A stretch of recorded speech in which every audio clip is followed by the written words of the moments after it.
Thank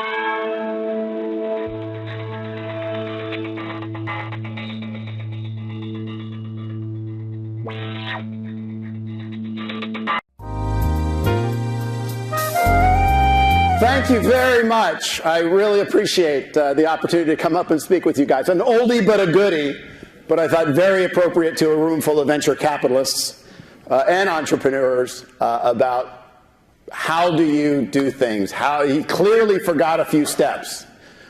Make $1 million and then don't pay taxes. There's clearly a little more to it as we all go out and build our businesses.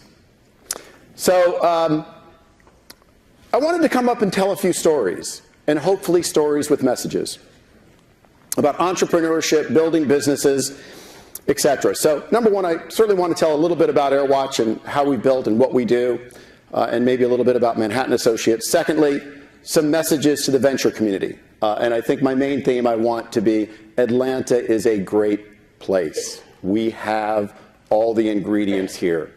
And I think AirWatch is a real example of that. As Richard said, this is a hyper-competitive market. The brightest minds in Silicon Valley were and are trying to figure out how do you manage these phones. It's known there will be 1 billion devices. There are now 1 billion devices in the world. Half of them touch an enterprise. It is a huge and rapidly expanding market. And yet, the company that is winning the space is here in Atlanta. We have the talent. We have the capabilities. We have all the ingredients that you need to win in the marketplace is here. And then I've got a message to the entrepreneurs that are in this room. I want to talk a little bit about the building of those companies, lessons that maybe I have learned, and see if they're of any value to you. So mobile is a great market today. It is changing everything. I think my first example is today, children are so adept at this technology. I looked at my son the other day and he was doing something and I can't remember what it was. 7 years old, and I said, "I'm going to spank you." And he looked at me and said, "Try it." I said, "I'm going to take your iPad away for a week." He bawled like a baby. Kids are growing up with this technology, but it's changing all of our lives. These things are phenomenal windows. They're becoming your wallet. They're becoming your credit card, your house key, your car key. They're changing the way we shop, the way we consume entertainment. They're Swiss Army knives in terms of capabilities with apps. So this is a really exciting and fun time in mobile. I think one of the best is, did we show the slide? Education. The world of schools is changing. We're doing a project with LA Unified School District to roll out 650,000 tablets. There is actually legislation being put into Georgia to eliminate the textbook. But you think about a textbook today and the way a child learns. If he reads the textbook and doesn't understand the material, well, he's going to go and hope he can find a teacher to teach them that information, and one that can actually communicate it.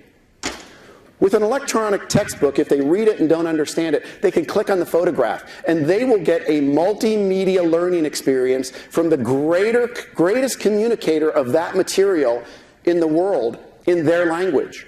And that lesson will be done and presented geared towards their learning style, whether they're auditory or whether they're visual or repetitive. And that child can grasp that information before they move on to the next part of the material. You can't do that with a paper textbook. Larry Ellison, at least, was said to get up in front of a group of a graduating class and said, "Look, I'm a maverick. I'm not going to speak to you students, but I'm going to say something to the professors. I've got good news and bad news. The good news is you guys are going to be wildly famous. You're going to be paid like rock stars. You're going to be known like TV stars. The bad news is there will be one of you in every field." The difference between the greatest communicator of a subject and the second best and the fifth best and the 1,000th best is huge. We are working with Intel to roll out 100,000 tablets in the country of Turkey. Could go to 1 million devices because they can't find those great teachers. But I think this is just a single example of where mobile is changing the world. And yet there's so many others. We're working with Delta here locally. The conversion of 20,000 bags of 35 pounds of manuals to help guide the airplane has been replaced by the tablet. I was speaking with General Hayden of the Air Force, a retired Air Force general, and he said, you know, that's really important stuff. We actually lost Secretary Brown in the mountains of Croatia because some of that information was wrong in the cockpit.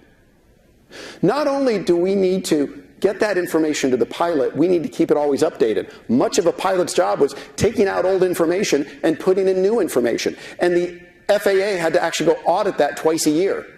Mobility changes that.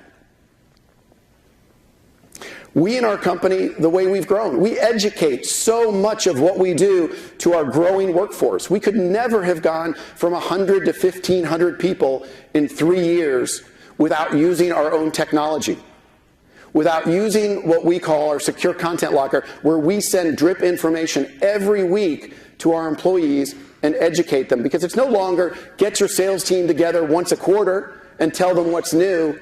This world is moving too quickly. So it's this really, really exciting time in mobility. So a little bit about who we are. Some of that information was old because we are moving so quickly. 1,500 employees, 9,000 customers with 500 new customers a month, and some of the leading companies in the world. And our product suite is very broad, so it's not just about mobile device security and management anymore. It's a broad platform of how do we secure and configure and manage. How do we secure applications with something called application wrapping? It's about a secure content locker, which is, if you think of a very secure Dropbox, we do something like that, so a box or a Dropbox, but in a much higher security format. So in building this company, I should have known a little bit about it. My first company, Manhattan Associates, is actually connected to this business. Manhattan rolled out mobility starting in 1990. So I've got 20 years of recognizing that this technology is death by 1,000 cuts. Every device needs to be configured and secured and supported. The end user needs to be supported anywhere in the world. And God bless BlackBerry, but they proved everybody better get their email every day or they get really grumpy. I am still the IT manager of my own house, and I will tell you when my wife doesn't get email, I have a really bad night at home. This is a thankless job for the IT manager. So we're really pleased to be in this business. Let me talk about how I got here. I wrestled in high school. And this is where I learned, I think, about tenacity. And at the end of the day, I only knew 2 moves. And I'll tell you, the person that I was wrestling against knew I was going to use them. And they would try to stop it, but they couldn't. I remember when I was starting Manhattan Associates, I read a great article, which was an obituary. The kind of thing that probably 1 million other people read in Los Angeles and breezed over. It didn't affect their lives. And it really was profound to me. And it was the obituary of a 90-year-old man who was the greatest insurance salesman who had ever lived. This was the way the obituary read. He wasn't a salesman in his personality. He was small, diminutive, quiet. But he had honed a presentation. And he had a little flip chart that he had used for 50 years. And he would open up the first page, and it had 2 pennies taped to it. And we'd go to a family and present that for 2 cents a day, and the next page had a $100 bill taped to it. I realize this is, back in the late 80s, early 90s. And for a couple of pennies a day, you can provide this type of security to your family. And the interesting thing was that he wasn't a great presenter. He wasn't the big gregarious guy. He wasn't a lot of things that you would stereotypically say was a great salesman. But he had found something that worked for him. And it was where I learned that there's lots of ways to be successful in this world. And you find your own strengths, your own abilities, your own style, your own way of doing things. Don't copy what someone else is doing. So to the entrepreneurs in the room, find that special thing that you do well, but then really dig in from a tenacity point of view. Master it. So I got out of school in 1983, was going to head into medical school, and didn't. And long story short, I ended up in a transition year and spent a year studying computer science. And then I went and started my master's in finance.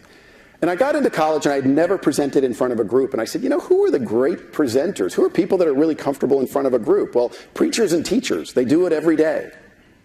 So I went and got myself involved in becoming a student teacher, a TA. And I said, by the way, there was nothing I really knew how to teach other than I'd taken one Fortran class. And it was the only thing that I had maybe a semblance of ability to get up in front of a group and do. But I wanted to put myself in that position in college of getting in front of that group every day saying, this is a skill that I don't have. This is a skill that I need to be successful. And got myself teaching a class. And I look back on it today as one of those things that I made myself do. That you can put yourself in these positions that make you really uncomfortable. But it's these little things in life that you do to yourself that really can drive later success. Malcolm Gladwell in Outliers, I think, really talks about, for example, Bill Gates, and how success is not always just completely random, or it's not always just a great person, that there's a lot of event-driven process to it. That the fact that Bill Gates was around at a computer at a time when other people didn't have computers, of that age group, and that his mom was on the board of IBM, and that, you know, you look at all of these things. It's like he also uses the example of the great hockey players are all born in January, February, March, because that's the cutoff in Canada. And so at 6 years old, that little bit of being older really helps. Now, it doesn't mean that someone who's not able to play hockey is going to be successful, but it says that that success is this combination of things. And again, be looking at your life and what are the things that you have done through the course of your life that really are going to put yourself in the position of success. I started Manhattan Associates, my first company, and the thing that put me in a position of success was I started with that company and they put me in front of developers from India back in 1987, way before it was really popular. And I said, man, this is a great idea. Again, great ideas are hard, but execution's even harder. So I got together a group of these guys from India, and we started a company, and it was absolutely the right idea to leverage Indian development at that time. It was brand new. I didn't really have so much of a product idea. Unfortunately, that group of partners one day walked into me and said, hey, we don't think that you deserve 50% of this company, which was our deal to begin with. You're one of 5 guys. We're going to make you 20%. I talked them out of it. I tried to talk them out of it. We worked on it. I finally had to look at them and say, I can tell you a way to get 100% of this company. I got up and I walked out of the room. Don't ever be afraid when you are going down the wrong path to pivot. So I started all over again. This was my office in India, what was outside of it when I showed up in 1991. I found a new set of partners, started Manhattan Associates. We started doing contract programming, opened up an office in India, and people thought I was absolutely crazy in the early 90s hanging out with a bunch of people from India. It just wasn't the thing you did back then. But what I learned is don't care about what other people say, number one. Secondly, Manhattan was built on the premise of Indian development, but I knew I wanted to be a product company. Consulting, I knew, was just a hard work. It was not sticky. I wanted to have something that was repetitive with my customers. And the first business that we actually built was going to be an area called, it was going to be order entry. And we were going to compete with a lot of big, the SAPs of the world. And I said to myself, my God, I'm 3 guys and a dog. Nobody's going to risk their business on this. So we made a change. We said, you know what? Because of my experiences at Kurt Salmon Associates, where I had done an area called quick response, this was a re-engineering of the apparel pipeline. I had spent a few weeks in a warehouse, not a tremendous amount of time, and we started building a very simple idea of a product for a warehouse. It printed pick tickets. It's a really simple thing. Instead of a pile of paper, that was spit out by SAP. We took that pile of paper, shoved it into a computer, gave a very simple screen to sequence and sort the order, and put it out. And I said to myself, my God, this is easy. It's a no-brainer. If it fails, you turn it off. There's no risk to the company. And we went and made some investments while we were doing contract programming to Jockey. I put somebody in my basement, started to develop this. Went to the CEO of Jockey when I got to a point that I couldn't build it on a PC emulator any longer. Explained to him what we were doing, and he said, my God, you must have the CEO's office bugged. He slammed his fist on the desk the other day and said, we need to solve this problem. He said, but with a twist.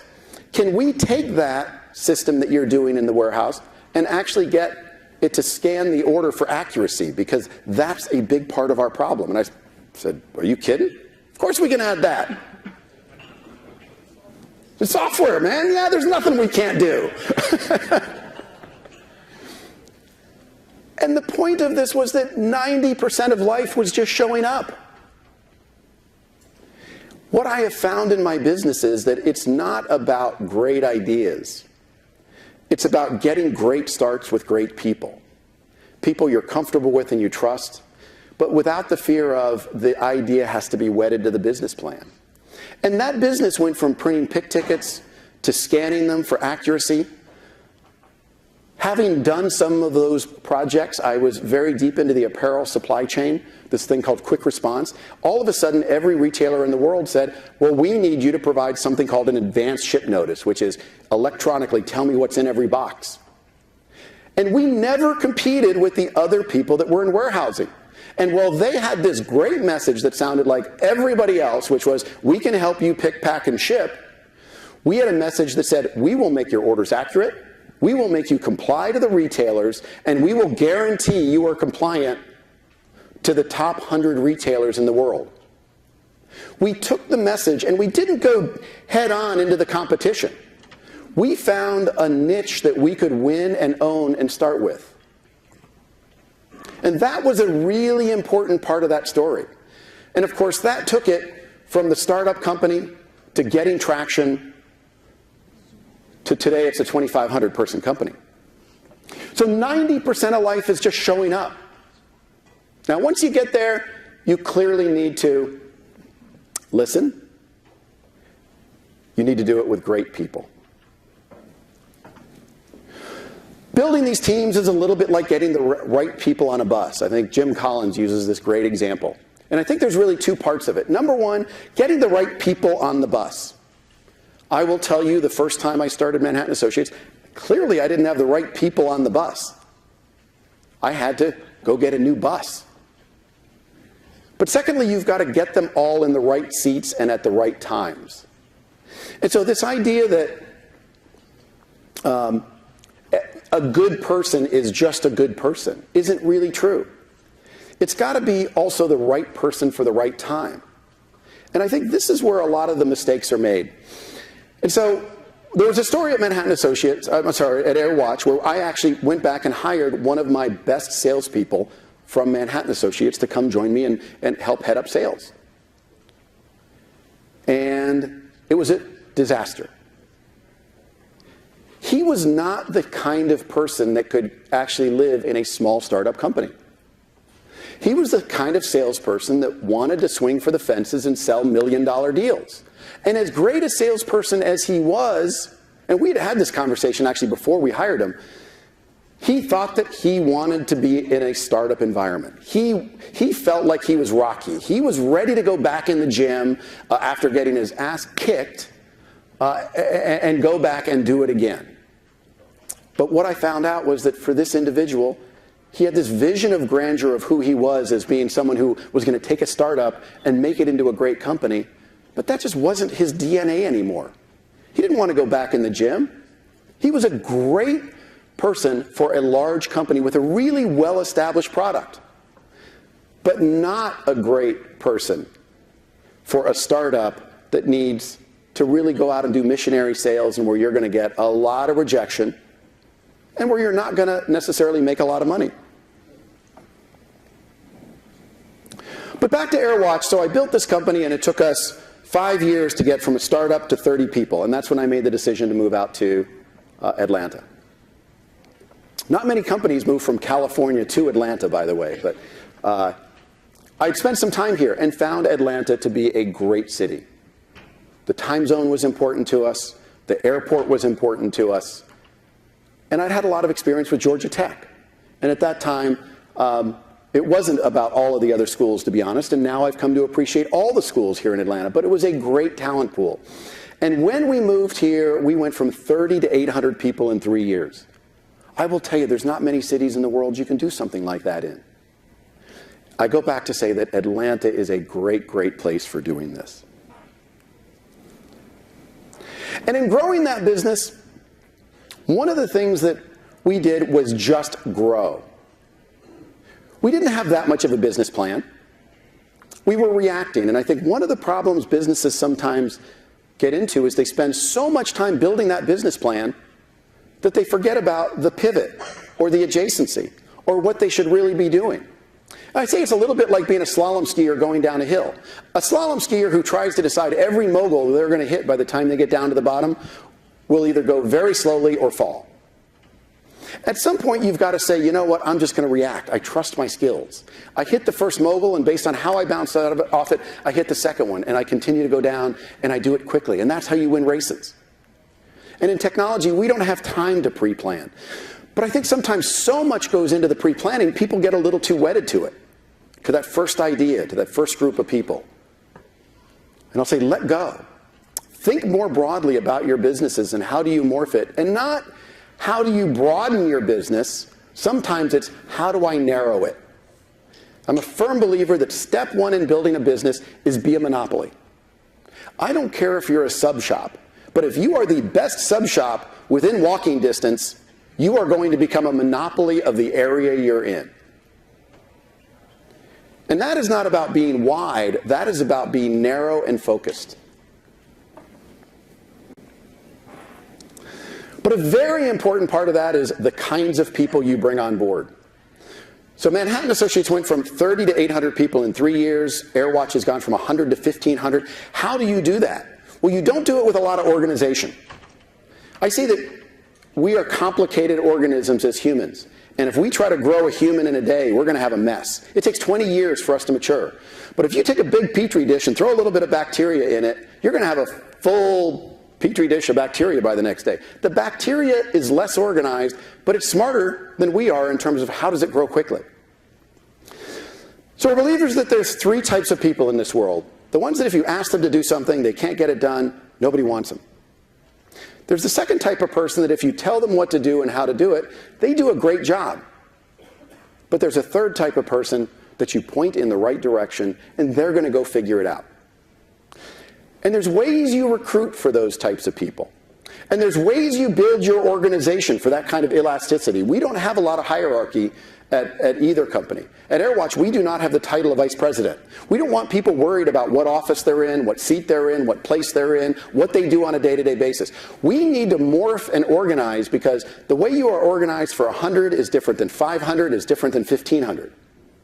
By the way, which do you think of, oh, it's not up. I'm looking at my slide of the 3 people here. Which one is the third type? I don't know.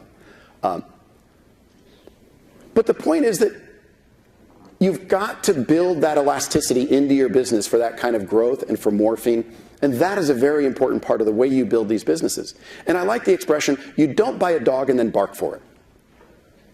I have seen so many situations where people hire somebody to do a job and the entrepreneur hovers over them to then tell them how to do it. That will create the culture of people won't just go do things. I would much rather have people that ask for forgiveness than ask for permission. And even if they make an occasional mistake, so be it. What I learned in my first company, and really before my first company in that experience, was I worked with an entrepreneur who had built 3 really successful companies that imploded. And they actually imploded under their own success of that CEO's management style. He was great at getting these companies up and running to the first 150 people, and he never let anybody really make a decision. And then as it hit that 150, what he could handle in the way he managed those businesses, they would implode, and he would go start another one. And again, I always love learning these lessons, not by making the mistakes, but any place that I can learn them from, other people's mistakes.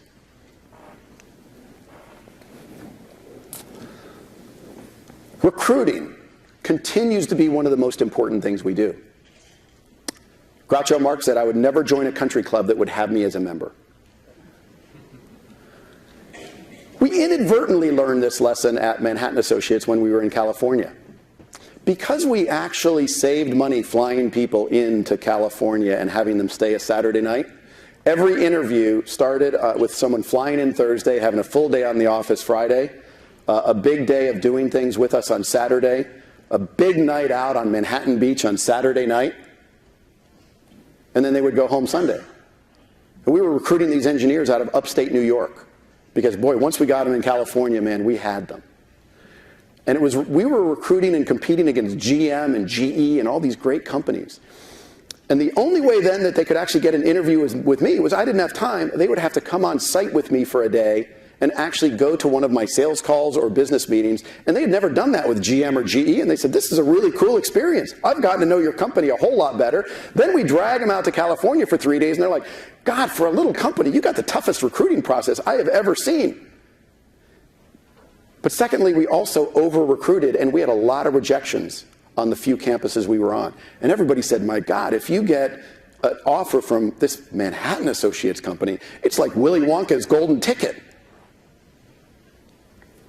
And we really created a mystique that we hadn't intended on, but that we were the toughest place on campus to get a job offer from. Today, we continue to be blessed at AirWatch. I mean, we are in mobile and cloud and security. That is like triple word score. We are so blessed in our recruiting to be in Atlanta and to have all these great schools where we've got great reputations and where there's a great workforce for us to continue to grow. And while we're 1,500 people today, our expectation is we're going to be 3,000 by the end of next year. We have a lot of seats to fill here. I talked a little bit about be a monopoly and start with something that you know really, really well. This is the game of Risk. I don't know how many of you have ever played it as a child, but the strategy to win at the game of Risk is win Australia. It's small, it's defendable, and you get 2 extra armies every turn. Whoever wins Australia wins. I see companies that do a project here and a project there, and they try to boil the ocean, and they don't get that consistency. The challenge is that generally salespeople kill where they hunt, and nobody puts them in the right hunting ground or narrows their focus. And all of a sudden, they say the fish that follows every shiny thing in the ocean is the one that starves to death. If you are convicted about what you are building and what you are doing, don't get me wrong, there's the side of this that says, be willing to pivot. But there's the other side of this which says, don't chase every shiny new toy. And listen, I can't teach the difference between knowing the difference between those two. But I have seen so much failure at companies that don't pivot, but I've seen equally the kind of failure of companies that every time a customer brings them a project, they're willing to do it. And you never get the leverage and the knowledge and that ability to do the little pivots in your core competency by chasing anything that people bring to you. The other thing I like to say is that the side of the road is littered with the carcasses of great companies that forgot to grow, that forgot to scale, that forgot to market, that forgot to really communicate well what they do and take advantage of those competitive differentiations. At Manhattan Associates, I would read all of our competitors' literature about how they did warehouse management. And they would literally read, we pick, we pack, we ship, we save you labor. And I'm like, you are defining the space with this market. What the heck do you people do that's any different than anybody else? And we went out with this message that says, we don't talk about any of that. I think the fact that we're a warehouse management system defines the fact that we do all of that. What we do is we guarantee your compliance to the top 100 retailers. And this is why we blew past everybody. We had a real message. And then secondly, the willingness to go from 30 to 800 people. The willingness and ability to scale that quickly that by the time the dust settled, we were the largest player in the market. Today at AirWatch, at 1,500 people, we're more than twice the employee base of our next larger competitor, and we are 4 times the deployed devices, we think, which means we're really hard to compete with because software is a really interesting market. By the way, the beauty of becoming a monopoly is you get to define your own market. I go back and use that sub-shop example. So we might not be we're not the biggest ERP company. We're not nearly as big as Symantec. But the way we have been able to define our own market, I love the joke, if you don't want to lose, don't play tennis against Andre Agassi. You get to define what your market is and then claim victory. But in our market, which I think has now gotten to be pretty well defined, 4 times the deployment base, software is an interesting industry. Size and scale matters because there is 0 cost of goods sold. And the fact that I've got twice the R&D people building more product, and now I've got 4 times to 5 times the customer base to amortize my R&D over, I've got a phenomenal advantage. And you know, it's really interesting. You've got to know when the right time is to use those kinds of advantages. If I were the smaller player in the market, I would clearly be saying some other reason for success. I always like the joke with Abraham Lincoln where he went into the judge in the morning, he had a trial, and he explained his case, and he won. And in the afternoon, he was in front of the exact same judge, and he used exactly the opposite argument. And in the middle of the trial, the judge called him up and said, "Mr. Lincoln, this morning you argued exactly the opposite of what you are right now." And he said, "Well, this morning, Your Honor, I was wrong." So you're allowed to sort of pivot on these stories as well a little bit. But the side of the road is littered with the carcasses, the companies that didn't identify that market that they're in, define it well, scale to become the 800-pound gorilla, and take advantage of that size and scale at the right time. Boy, there's about 1,000 messages and learnings in this slide, which is the Manhattan Associates stock price through the early years. Went out at 30, went down to 3, went up to 70. But boy, you learn that you can go from being God to goat overnight in your own company. And the point there is that you have bad days in companies. You have bad periods. And this is the lesson of perseverance and tenacity. It's the lesson about don't getting down when those things happen. It's about how do you shake the company off. But I think the biggest lesson there was we had never seen a bad day from the day we opened our doors in 1990 until we went public, and even after that. And when we did, we as an organization didn't know how to handle it. We had such success. We were profitable from day one. I don't have the stories about I built the company on a credit card. We almost didn't make payroll. We were wildly profitable. We were growing 100% year over year. And when our growth went down to 30%, we didn't know what to do with it.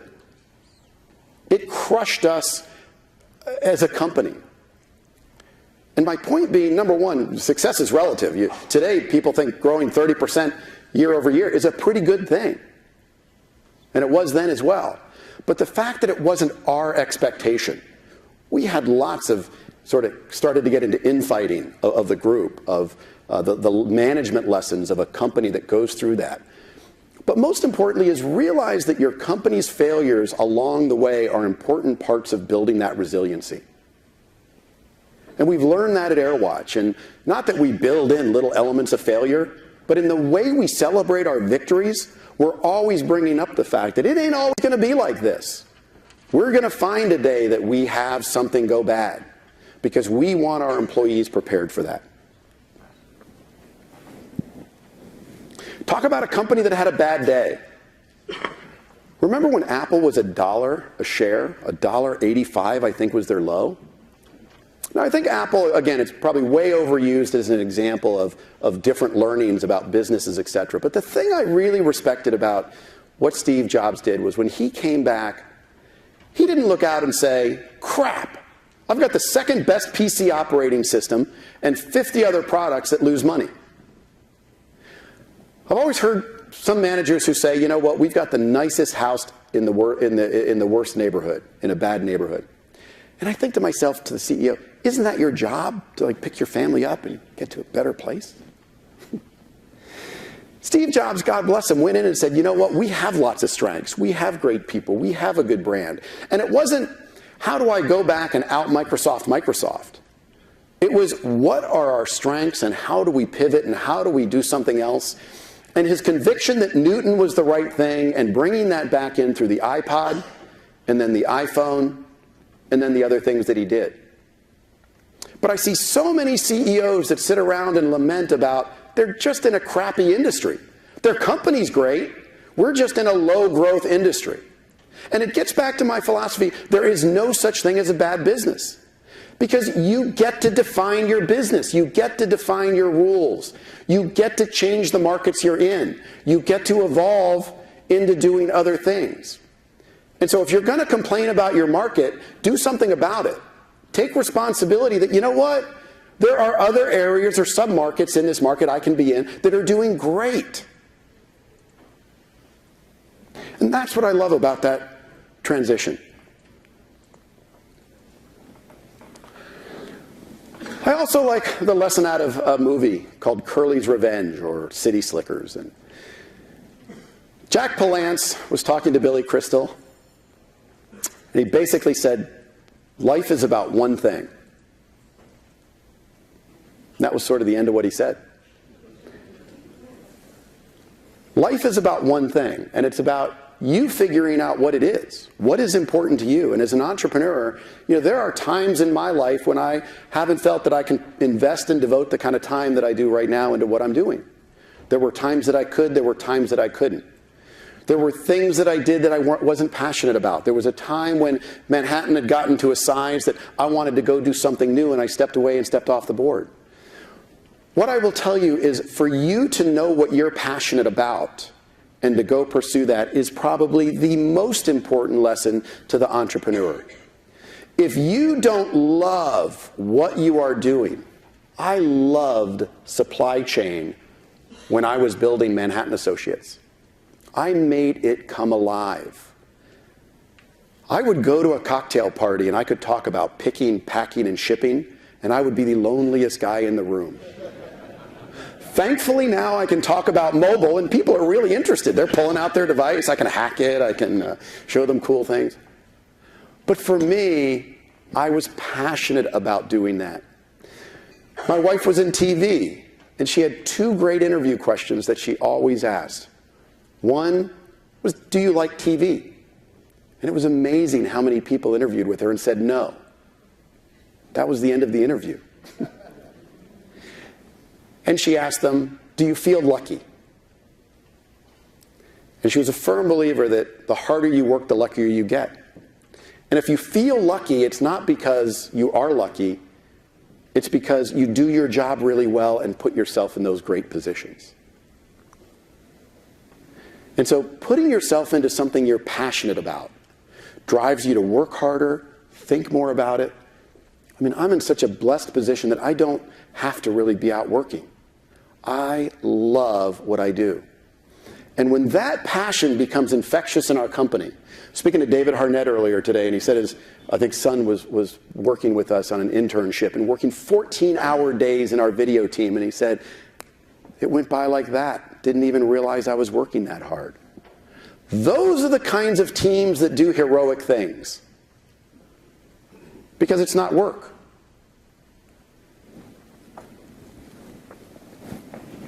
And that's where we started.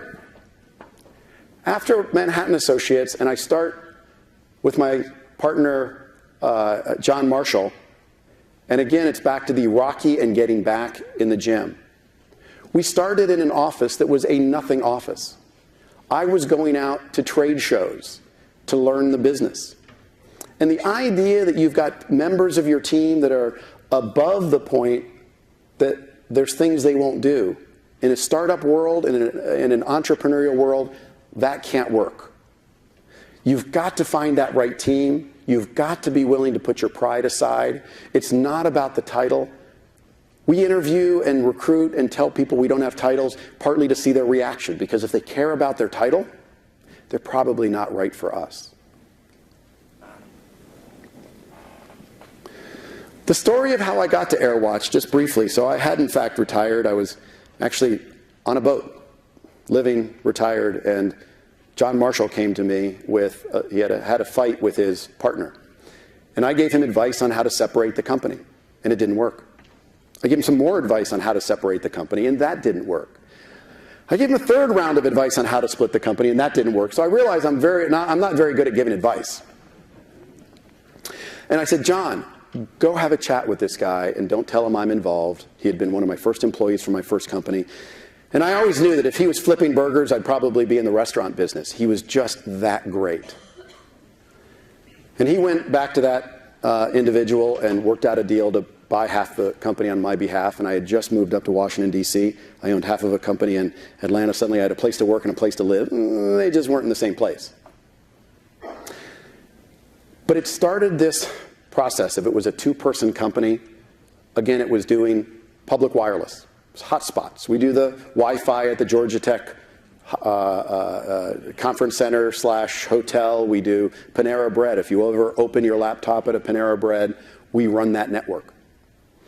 Getting involved in that business and going to trade shows, I learned two things. One, that's a really tough business. But the second thing is we ended up driving that business into company and network management. And then by being at a trade show and literally just walking the floor and getting ideas, we ended up kind of identifying this area of mobile device management back in 1996 or 2006, way before the iPhone. And we started making the investments in that area, and then bang, that was when the iPhone hit. And the business just exploded. And this is where we, again, started that recruiting cycle all over again. And what we found, again, about all of this recruiting is how important the type of person you bring in is. And I love this expression by Bobby Knight where he says, every player I ever coached had the will to win. Very few had the will to practice to win. It's back to that willingness as your leadership to do whatever it takes. Whether it's going to trade shows, whether it's selling a single coffee shop. If I told you stories of some of the things we did when we were, John and I, when we were 3 people and 5 people and 10 people, but what everybody said is, my God, Alan and John are willing to do anything we do and more. Leadership by example. And this is, again, what builds really, really great companies. And John continued his and to this day continues, a very, very humble lifestyle. He has never really taken much of a salary out of the company. And I think I've heard this said by venture, but that the only real correlation between company success and some other attribute is inversely proportional to what the CEO earns. A CEO's willingness to put it all back in the business, his life, his energy, his financial resources. And again, I don't know whether it's what begets what, but it's that attitude of, we don't just like to win, we hate to lose. When I get our win-loss reports every week, I don't go to the win report first, I go to the loss report. And I look at those and I think to myself, where do I have a connection? How can I make this harder for my competitor? And as a company, we've just got a culture. We don't just love winning, but I'll tell you, if we win 99%, we agonize over that loss. And this makes us like the pit bull on the pant leg. And it just gets back to that tenacity. And I think if there's any one lesson I leave behind to the entrepreneurs, it's this. It's about the unwillingness to ever give up. The unwillingness to ever give up on a deal. I can tell you so many projects that I've been told we didn't win, and yet we pursue and we pursue and we pursue, and we still end up winning them. And then we celebrate them, and that becomes part of the culture. So this is us today, 1,500 people, hoping to double again next year. The world's leaders in security and mobile in this huge space, and something that was homegrown here in Atlanta. The guys from Insight, a $200 million Series A funding, so somebody thinks what we do is important. And again, here in Atlanta, the ability to build these kinds of businesses. That was Series A. We gave up 15% of our equity, so 85% is still owned by the employees and founders, and that's an important asset to a company. But again, I think these are the kinds of things that demonstrate Manhattan Associates had no outside capital whatsoever, and AirWatch has been able to get to over $1 billion valuation in a Series A single round. What a great place to start a business. So finally, to the VCs, open up your pocketbooks. There's really great people here. There are great companies, and I say Atlanta is a little bit like a shaken up champagne bottle, ready to explode. It is a great time for innovation. As Richard said, these great disruptive technologies are today. And if you find that great company here, it's going to explode. We've got the talent, the resources. I kiddingly say about Northern California, every employee's got 3 job offers by lunch. Here you've got teams of people that really want to build great businesses. I think it's the greatest city in the world for entrepreneurship. And with that, thank you all very much. I appreciate your time today.